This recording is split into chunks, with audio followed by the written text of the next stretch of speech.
I'm Kathy Weppner, running for a seat in the House of Representatives in New York's 26th District.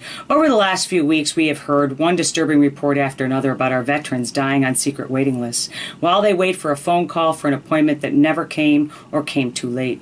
This is a defining moment for America. And yet so quickly did we swap headlines as 5 senior terrorists were exchanged for what may be a deliberate deserter in Afghanistan.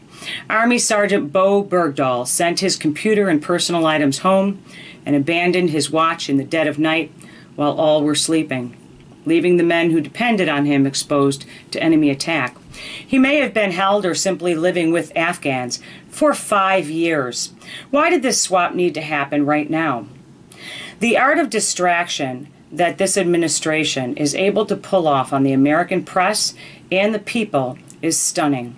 Just when the press corps started actually asking difficult questions of the administration about veterans' health care, and it was the national issue, it has faded from the landscape. Now we are talking about the laws that were disregarded and broken by our president, laws that stated that prisoners could not be removed or moved from Gitmo without notification of Congress at least 30 days in advance. Will Congress finally act to stop a rogue presidency? Will Congress, both parties, both houses, finally realize they have been stripped of their powers and rise up and take their duty of oversight back?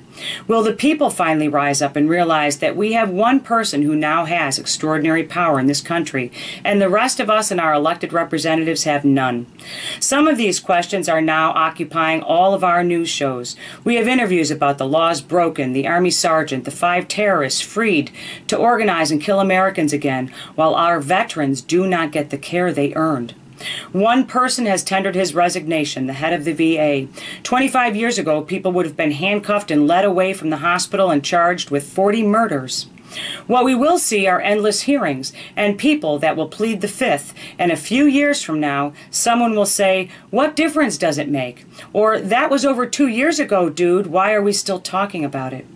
America is still a great country, but the people in its government are very lost. We need to elect leaders who will lead. We need to elect leaders who will act against what is going on in Washington. We must not stand silently and watch America, an America that was built by immigrants like my grandfather with hard work, determination, and a desire for a better future for their children, come to an end. We must not stand by and let them distract us from our veterans who have made our liberty and freedom possible. If we do not take care of the best of us, we will not take care of the rest of us. Elect me to Congress and I will make this promise.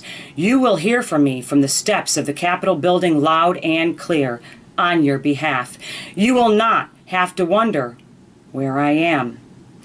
As the people's representative, I will fight for you. I will be your voice. I will listen and carry your weight for the 2 years that is a congressional term. And if I do not, you fire me and put someone else in that you think will.